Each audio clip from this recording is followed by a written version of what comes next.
Lectura del libro de Génesis.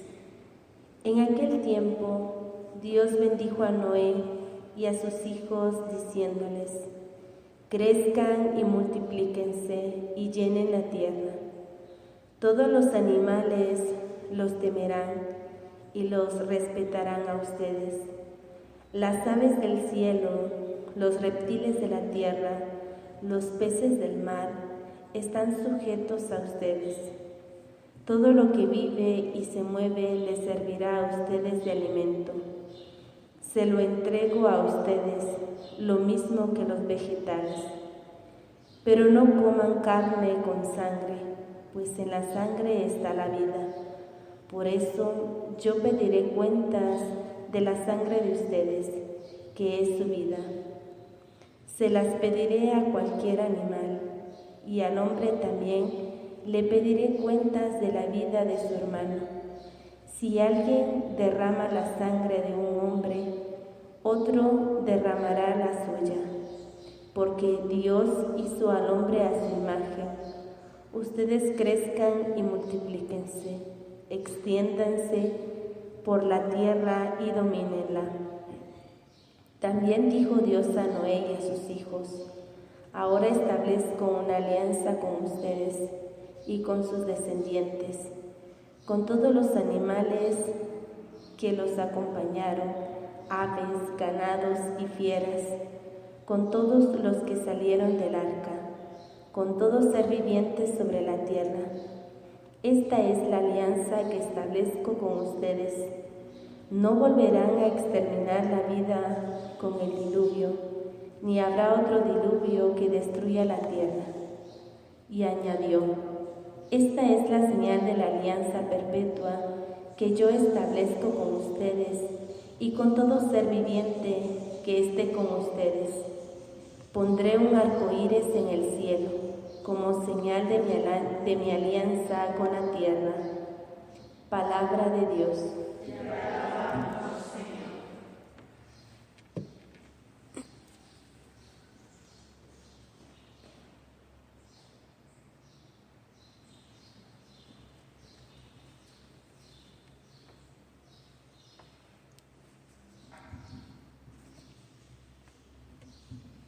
El Señor ha mirado a la tierra desde el cielo. El Señor ha mirado a la tierra desde el cielo. Cuando el Señor reedifique a Sión y aparezca glorioso, cuando oiga el clamor del oprimido y no se muestre a sus plegarias sordo, entonces al Señor temerán todos los pueblos y su gloria verán los poderosos.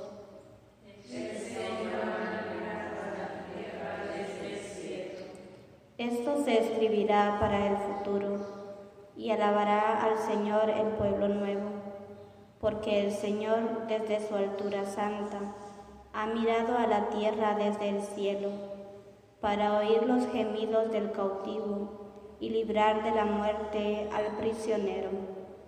El Señor ha mirado a la tierra desde el cielo. Bajo tu protección, Señor, habitarán los hijos de tus siervos, y se establecerán sus descendientes. Tu nombre en Sión alabarán por eso, cuando en Jerusalén a darte culto se reúnan, Señor, todos los pueblos. El Señor ha mirado a la tierra desde el cielo.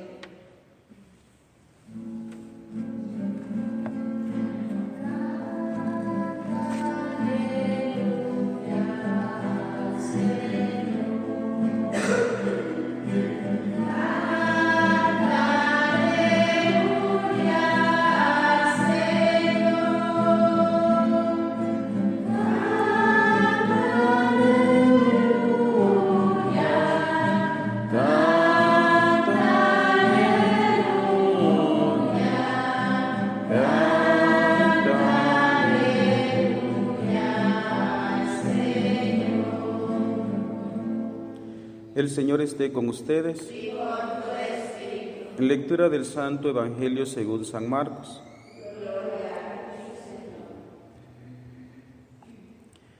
En aquel tiempo Jesús y sus discípulos se dirigieron a la población de Cesarea de Filipo. Por el camino les hizo esta pregunta: ¿quién dice la gente que soy yo? Ellos le contestaron: algunos dicen que eres Juan el Bautista, otros que Elías y otros que algunos de los profetas. Entonces él les preguntó: ¿y ustedes quién dicen que soy yo? Pedro le respondió: tú eres el Mesías. Y él les ordenó que no se lo dijeran a nadie. Luego se puso a explicarles que era necesario que el Hijo del Hombre padeciera mucho, que fuera rechazado por los ancianos, los sumos sacerdotes y los escribas, que fuera entregado a la muerte y resucitara al tercer día. Todo esto lo dijo con entera claridad. Entonces Pedro se lo llevó aparte y trataba de disuadirlo. Jesús se volvió y mirando a sus discípulos, reprendió a Pedro con estas palabras: apártate de mí, Satanás, porque tú no juzgas según Dios, sino según los hombres. Palabra del Señor. Gloria a ti, Señor Jesús.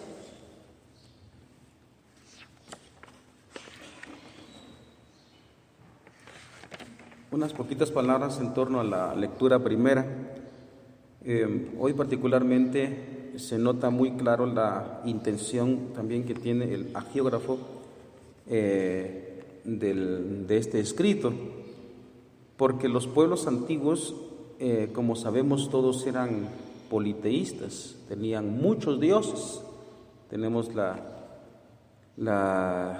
certeza de que, por ejemplo, donde creció Cristo, donde nació Cristo, toda esa región había sido conquistada por los romanos políticamente, y los romanos a su vez habían sido conquistados ideológicamente y culturalmente por el pueblo griego. Y entonces el pueblo griego, sabemos la cantidad de dioses que habían ahí, muchos dioses, entre comillas dioses, y el pueblo romano también tenía sus propios dioses, aparte de que encima de eso también consideraba al emperador como un dios. Esa fue la causa de mucha persecución. Pero esos, entre comillas, dioses que la mayoría de gente adora, hoy también en lo ancho del mundo hay, pues, entre comillas, dioses, se refieren la mayoría a la naturaleza, a la fertilidad, bueno, una cantidad de cosas que se explica. Estoy leyendo ahorita el libro La Civitate Dei de San Agustín, y explica ahí también todo, que para cada cosa tenían un dios, para esto y para la otro. Y entonces se les rendía culto especialmente a los dioses como más poderosos, entre comillas, ¿verdad? Y eso significaba sacrificios humanos. Y entonces la gente, como digo, los pueblos antiguos les rendían culto a esos dioses y les tenían miedo a la naturaleza. Pero aquí se ve muy claro en el libro de Génesis la intención, que la naturaleza no hay que adorarla, sino que todo está a servicio del hombre.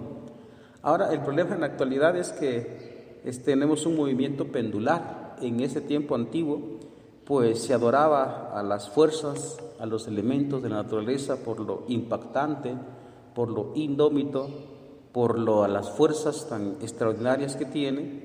Pero ahora al revés, ahora parece que ha sido tan de nosotros que mucha gente destruye la naturaleza también. Entonces estamos en un movimiento pendular y hay que tener el recto juicio para poder aprovecharse de lo que está a nuestro servicio, pero no para destruirlo. Eso hay que tenerlo muy en cuenta. Bueno, como digo, unas pocas palabras en torno a la primera lectura del día de hoy. Luego pasamos al Evangelio. Aquí hay bastante que decir, pero vamos a decir algunas pocas cosas también, porque la pregunta que le hace Jesús a sus discípulos tiene que ver con su identidad. Lastimosamente la identidad de Cristo en ese tiempo, como dicen aquí los apóstoles, ¿no? Pues está como diluida, equivocada. Y Pedro contesta, por una parte contesta bien, pero por otra parte contesta mal. La primera parte donde contesta bien, que él atina que es el Mesías, pero por otra parte no le atina en el sentido de qué tipo de Mesías cree él, al modo de estilo de David. Y ese es el problema que tiene Jesús, por eso lo reprende. Pero quedémonos en la identidad de Jesús. Ahora, si hacemos esa pregunta en el momento actual, uno se impacta también porque, por una parte, hablar sobre la identidad misma de las cosas. Uno sabe que en el momento actual están tratando de quitarle como la identidad a cada cosa, ¿verdad? Entonces, por ejemplo, están quitando la identidad del ser humano. Entonces, parece que la gente quiere entender, y eso es un uso exagerado de libertad, que la gente quiere entender de que en el ser humano como que no hay identidad y cada quien puede armar su constructo de género, lo que ellos quieran ser, y eso es muy peligroso. Y por eso es que también al mismo tiempo cuando Jesús aclara qué tipo de Mesías es, porque como digo, empieza a explicarles, dice, luego se puso a explicarles que era necesario que el Hijo del Hombre padeciera mucho, que fuera rechazado por los ancianos, los sumos sacerdotes y los escribas, y que fuera entregado a la muerte y resucitar al tercer día. Y hace el comentario el evangelista, y todo eso lo dijo con entera claridad. Y Pedro no quiere dar crédito a ese tipo de Mesías, sino que él quiere, pues como digo, un Mesías triunfante, o más bien triunfalista al estilo de David. Pero si hacemos la aplicación en el momento actual, recordemos que nosotros somos el cuerpo de Cristo, ¿va? Entonces, en la actualidad también esa identidad, como digo, parece que se pierde y la gente cree cualquier cosa de Jesús. Y de hecho, hay una expresión, pues en la cultura actual, ¿verdad? Y que es, hay que ponérselo a pensar, porque la identidad del mismo Jesús se ha quedado también como diluida. Estoy pensando en una frase que dice San Pablo. San Pablo dice que Cristo es fuerza de Dios, poder de Dios. Y uno en el momento actual se pregunta, ¿dónde está ese poder? ¿Dónde está esa fuerza?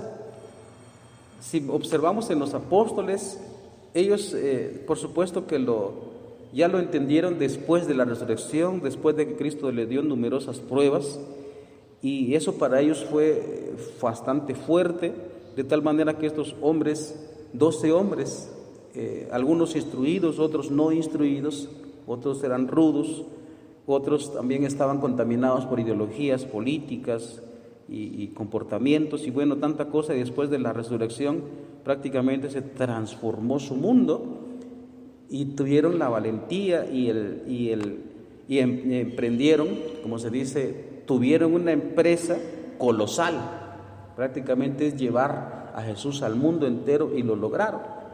San Pablo dice, yo he trabajado mucho más que todos ellos, y uno se nota que eso es así. Y de hecho, hay unos escritores actuales que a la hora de hablar del cristianismo le echan la culpa a Pablo. Y uno se pregunta de dónde sacó tanta fuerza Pablo en aquellas épocas. Hace pues 2000 años no había tecnología como ahora, comunicación como ahora, y sin embargo lo que emprendió fue absolutamente colosal. Prácticamente inundó el mundo de la palabra de Jesús y de la persona de Jesús. Pero en el momento actual como que, no sé, como que no hay fuerza para hablar de Jesús, para que Jesús se manifieste en la sociedad. Y claro, pues uno, digamos, haciendo un análisis, uno puede preguntarse también quién es Jesús para la gente. Hace poco escuchaba yo a una youtuber, ahora no hablamos de libros, aunque todavía hay libros, por supuesto, una youtuber que pues saca sus ideas, me parece que es mexicana. Esta youtuber es agnóstica, y ella decía una cosa, ¿no? Decía una cosa por un comentario que hizo también otra youtuber de estas que andan atrayendo gente y diciendo todo tipo de tonterías con tal de que tenga visualizaciones, y la criticaba porque esta otra youtuber decía que el diablo tiene la culpa de muchas cosas que me pasan, decía ella. Y entonces esta youtuber, no voy a mencionar el nombre, empezaba a criticarla pero decía ella, por una parte deja al demonio como un ser mitológico inexistente, que eso no existe, pero por otra parte decía una cosa muy clara, muy clara. Decía ella a los cristianos: dejen de predicar a Cristo, dejen de predicarnos a Jesús, no todos necesitamos a Jesús. Y uno se dice, Dios mío, y esto ahora digamos, a través de redes sociales, mucha gente lo dice. No sé hasta dónde tienen ustedes memoria, pero también de formación. Todavía me parece que fue parte del siglo pasado, el famoso ateo Richard Dawkins, y tuvo una inversión también bastante colosal en Europa, particularmente me parece que en Francia, parte de España, y bueno, no sé dónde más países, pero él sacó lo que se llaman los famosos buses ateos. Y así como en el caso de aquí Guatemala, pues utilizan a los buses para hacer publicidad, pues ahí ponen las empresas sus publicidades de sus comercios, pues Richard Dawkins utilizó los buses para indicar lo siguiente: probablemente Dios no existe, deja de preocuparte y disfruta la vida. Esa era eso que fue los buses ateos que salieron a transitar por toda Europa. Y entonces la identidad de Jesús en el momento actual, a través de todos estos escritores, estos youtubers, estos informáticos de ahora, estos ideólogos de ahora, lastimosamente la gente les ha creído y parece que Jesús ha perdido como fuerza.